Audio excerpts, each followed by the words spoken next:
What attracted me to Eclipse was that it was a great story. Also that it was a tremendous challenge. It's a big, thick book. There's a lot of epic things that happen. And I felt that this particular film had to have a really cinematic edge to it, to the choice of the lens you use, to the quality of light, to the costume. All of these things can be all over the place, or you can set up a little vocabulary. And this is what we did with Eclipse. Certain colors will become important to certain characters. Certain scenes are going to have a certain warmth to them. We're going to work with a focal length on my camera which does not distort, so that everything feels real.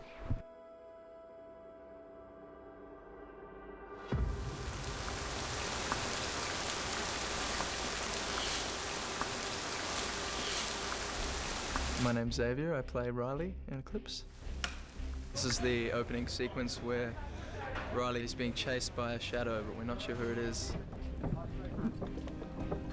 Cinematically, we needed to develop Riley a little bit. The structure of the Twilight books, being from Bella's point of view, you can't really know anything about Riley. But obviously for a movie, we have to go other places. So we talked a lot with Stephanie. There was a lot of confusion as to what was going on off screen. And I had some stuff written up for Riley, so we went through that, and everybody got on the same page. We thought it would be an interesting thing if he actually came from Forks, so there was a specific reason why Victoria chose him. And to watch his transformation. Riley comes out of a bar, out into the rain, so I've got a couple of layers, I've got a wetsuit on underneath to keep me warm. Something kind of flies past him. So he picks up his pace a little bit, and then things start to get serious. He gets thrown into a glass window. Then he kind of runs for his life. Ready and action!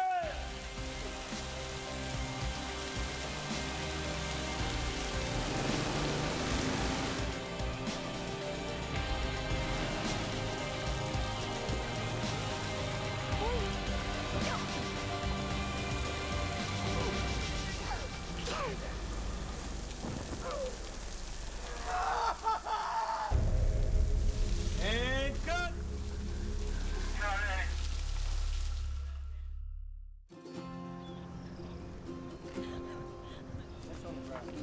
The meadow scene, to me, there's two meadow scenes in the film. They kind of bookend the story. We open in an idyllic place. All right, here we go. It's the only piece of sanctuary that Edward and Bella have. So we wanted to make it somewhat dreamlike, to say, well, you know, things are pretty damn perfect now. Just marry me. I can't yet. This is the place where we feel safe. So that when we return to the meadow, we're in the same place, but these people have become more complicated. Hey guys, I'm Tessa, I'm David's assistant, and currently thousands of fake flowers have been hand-planted, as you can see, to depict the scene of Edward and Bella exchanging their promises to stay together for life. Here we go. At this point, me and Rob laugh more in the really serious scenes and like much less in the scenes that's supposed to be light and funny. Those were like sort of like trying to be light and funny.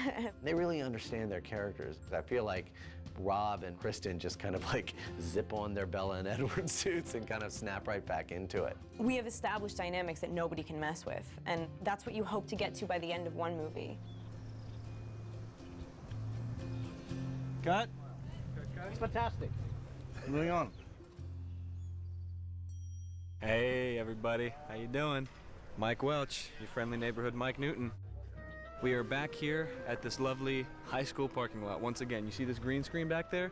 There's gonna be flying monkey ninjas fighting in the back of there. The big action day. Background and action. Okay, so here we go. Jacob is coming in on his motorcycle, right? And he looks angry. He's got that, you know, werewolf hot flash thing going on. And Edward is there, and it looks like they're gonna fight. So I'm sitting here going, whoa, hold the phone. Are these two? That's so stupid. That's the cut. The kids at school are kind of just to show a real contrast between the worlds that Bella is living in. Hey. Just check it out. There's a whole nother world that we have no idea about. The humans and the Cullens have come together a little bit more. I think Bella has bridged that gap for us. But with Jacob, I don't think we know too much about him.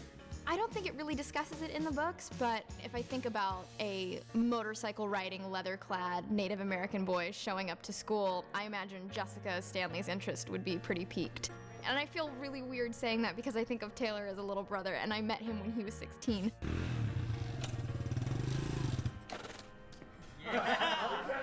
Were you watching that?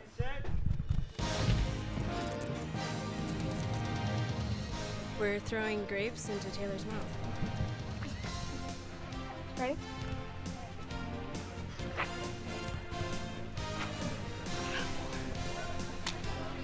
Bring it back.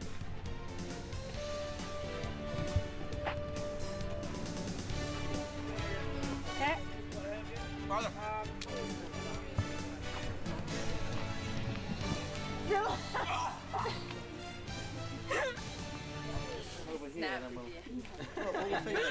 In this setup, we'll do.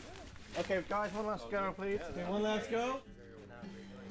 We are actually outside of Emily's house, and we're shooting a scene where Bella and Jacob first come out. You're sure this is a good idea? You know, at this point, Bella still thinks we have animosity towards her, and she realizes that we're actually just open and friendly. Hey, look who's back! What up, Bella? Quill, you too? Yep. Finally made the pack.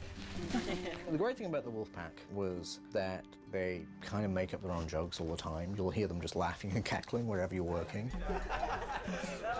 And it'd be great because, you know, you would have to improvise something comedic and you go, and I want you to, oh, hang on a sec, on the rehearsal they did it. So they're great fun to work with. I think those boys were cast really well because they're all different, and when you put them together, they just feed off of each other. They're hyper, like, the whole entire time. So Julia's just sitting there, like, viewing, like, do these guys ever stop? And I'm like, no, you have to find a zen place. Yeah, I'm having a great time, and Vancouver's just an amazing city. Football in the background. I remember I got in the car one morning at like 4:30, and I was thinking on my way down to get in the car with the boys, I was like, this is gonna be great. It's so early, they're boys, they're gonna be like totally like not awake. There was like a party going on by the time I got down there. They were screaming, playing music. We do joke around a lot, and I am considered the jokester of the group. All right, ready, guys? Here we go. Bronson yesterday with the chicken was just killing me. We all had to come out of the house just finishing a meal of eating chicken. Maybe I should call Bella, say something, and then hang up. And I figured, I don't want to be eating chicken the whole, 20 takes, so I'll just chew on a bone. Bronson was like, no, I'll take the real chicken, I'll just take the skin off and I'll eat it. So now he's got to keep the chicken the whole entire time. Good. One more. By the 20th take, he's just getting a little green, And then we just keep going. 25 pieces of cold chicken. Well, I'm not gonna lie to you. I got sick at the end of it. Like, it's pretty embarrassing stuff, He's a trooper. I mean, he pulled through on that one, so. Chicken, yeah. Alex somehow got chicken on his pack. Kristen just kept laughing, and I didn't know what she was laughing at. And then, of course, she's like, you had chicken on you the whole time? And it's like, oh, and I'm trying to be Mr. Cool Guy. Oh, did I have it on this? Paul's like cocky and arrogant, so yeah, I think it added to, a nice little element to it, I guess. Lots of chicken jokes after that.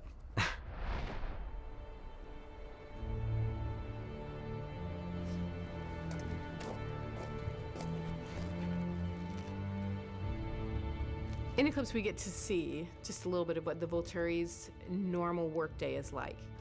Today, we're shooting the scene where the Volturi are looking down on Riley and the newborns, wreaking havoc and kind of figuring out what they're going to do to stop the situation. Problems with newborns are that they have this insatiable thirst for blood, coupled with the fact that they are very, very strong.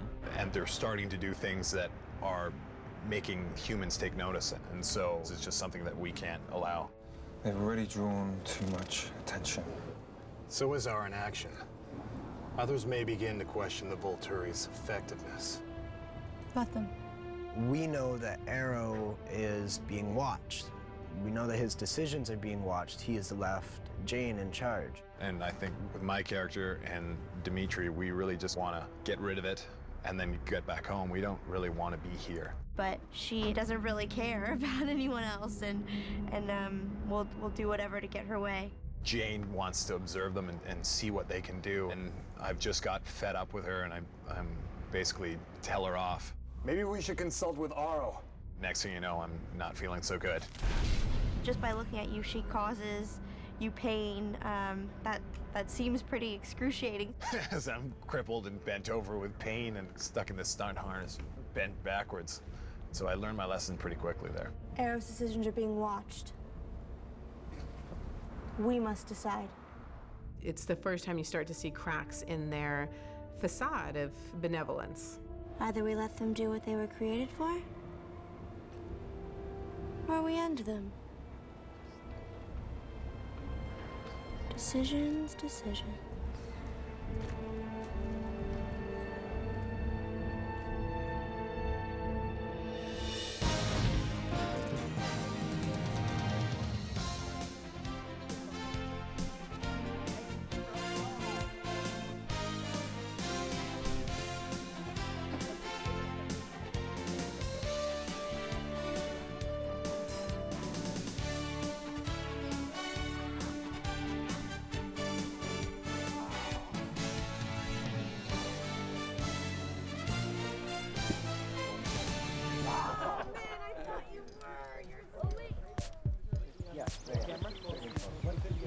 I would definitely say the most challenging situation was a scene of 3 pages of dialogue where I am carrying Kristen.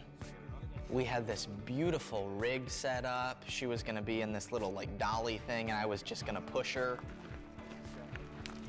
And the idea was just to support the weight so that he could concentrate on his performance and not on having to, you know, hold somebody. I literally went and got my rear end molded to make this day easier on Taylor.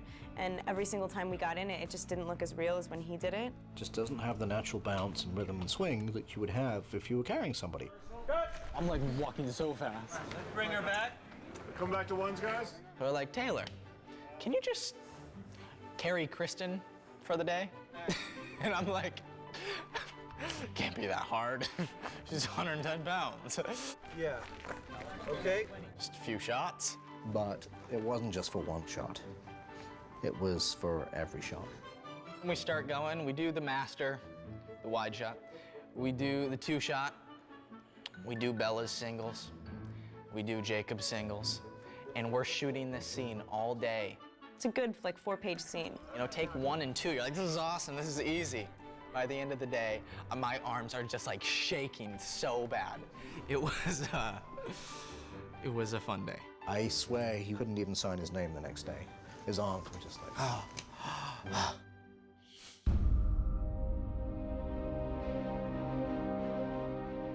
Well, it is 4 o'clock in the morning. We're at some sort of abandoned shipyard, and we just introduced Bree into the film. What did you do to me?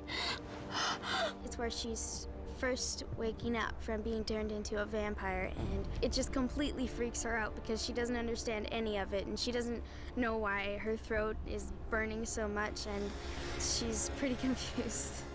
Jodelle is so adorable. I have all boys, and she is just, it's driving me crazy. She's so cute. I just want to adopt her. It's like, oh, I want to braid your hair.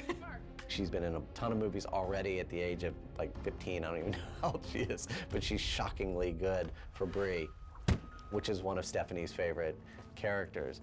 Even though she's on the bad side, she doesn't really want to be bad, but she's sort of forced to be, and she doesn't understand it. She's a victim. It's hard to know that you've cast this adorable person and she's going to get killed. This is just not nice. Poor Jodelle. She's a wonderful young actress. We've managed to have some fun hanging out on set, you know, emerging from the water on the path to destruction. Yeah, he's really nice, he's really cool, and he's a really good actor too. Just about to get wet. Actually, I'm gonna do that again. That was ridiculous. Riley's walking into the water. I'm hooked up to some sort of wire here. Yeah, just so I don't drown.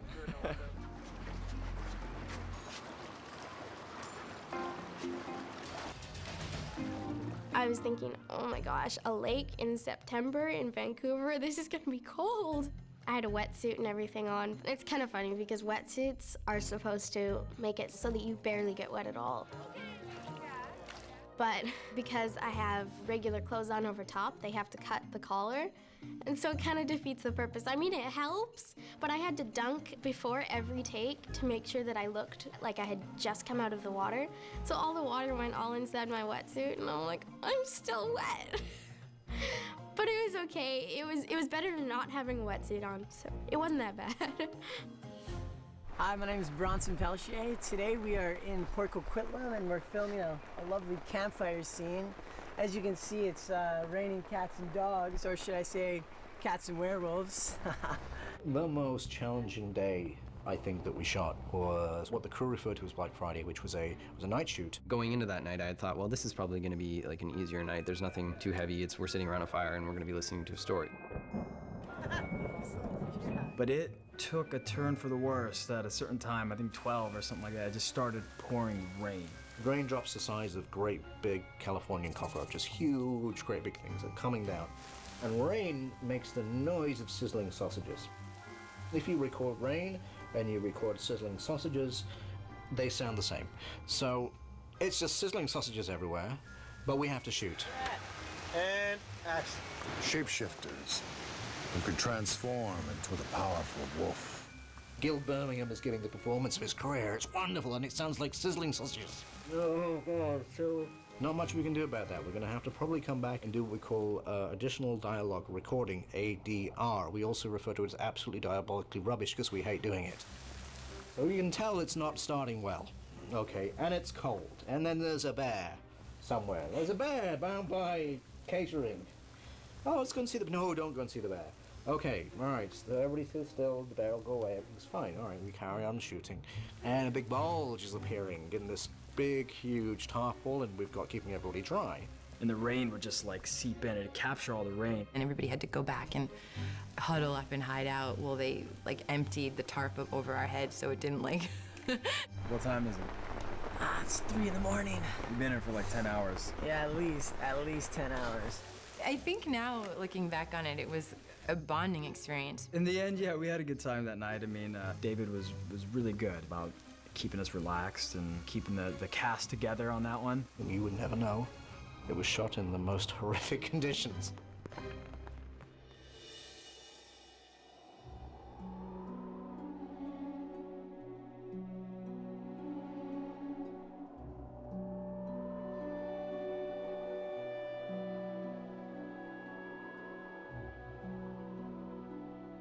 Well, my very favorite is the tent scene.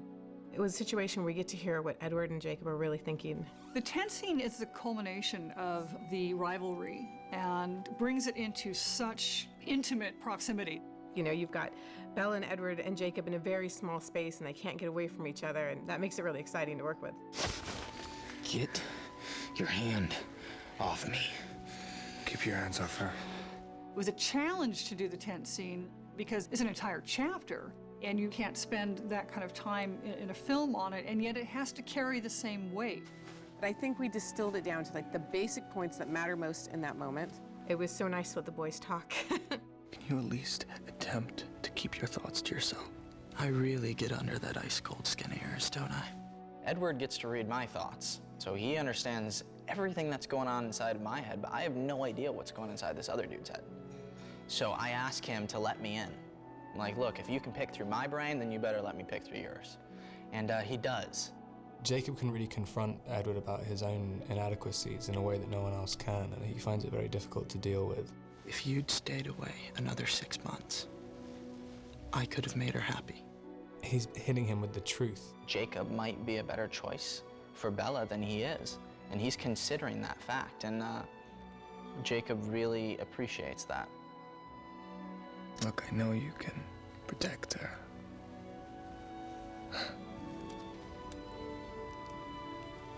But you can give her a life, a human life. And that's all I want for her. But I'm not forcing her into anything again.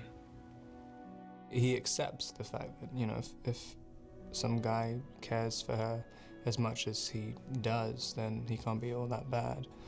So he's really admitting that he always felt that he was a pretty good guy, and that's why he felt threatened by him in a lot of ways. Okay, we are here at the studio, and we're playing football because we're bored. And I am attempting to chuck it over top of this black flag, whatever, and it's gonna go over a few trailers and see if I can get it to John Ferendorf, Kristen's assistant.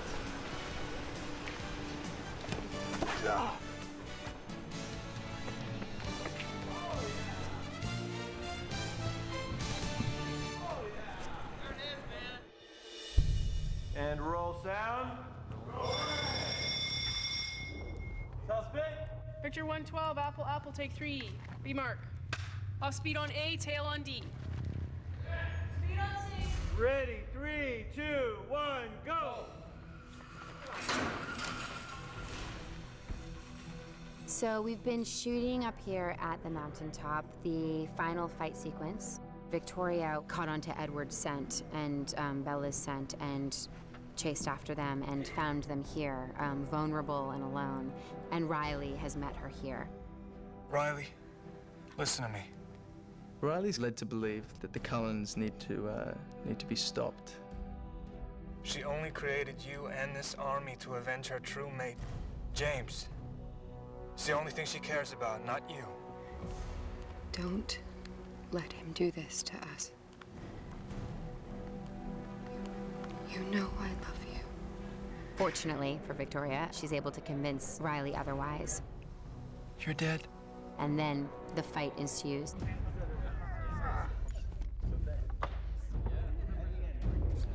What Victoria didn't anticipate is that there are wolves.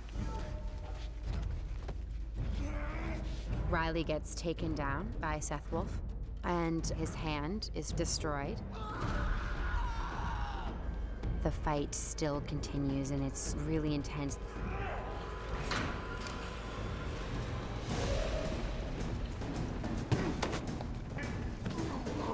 One point, even Bella sees that Edward is going to be killed, and Bella sacrifices herself so that it distracts the vampires, you know, that scent of blood. The last we see of Riley is him being dragged howling into the woods by a wolf. Victoria! It's not a particularly happy ending for him. It's at that moment that Riley realizes that Victoria all along never cared for him, certainly never loved him, and was only using him in order to get to Bella and Edward. Action! You won't get another chance like this again! And cut! Edward kind of lures her back in with that, saying, this is your one chance, and she just goes in for the kill. And gets her head ripped off.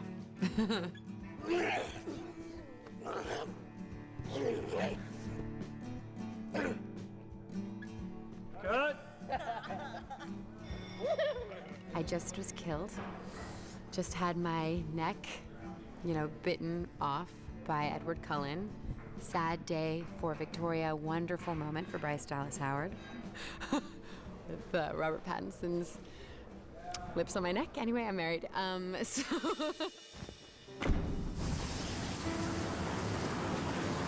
I think one of the things that is so attractive about these stories and why they're so successful is that they postulate the idea of true love in a world where it's not very common. And to me, it's difficult to make a great story out of something as simple as pure love. Usually, great stories come from great conflicts. And what Stephanie's done so cleverly is made great conflict not at the expense of true love.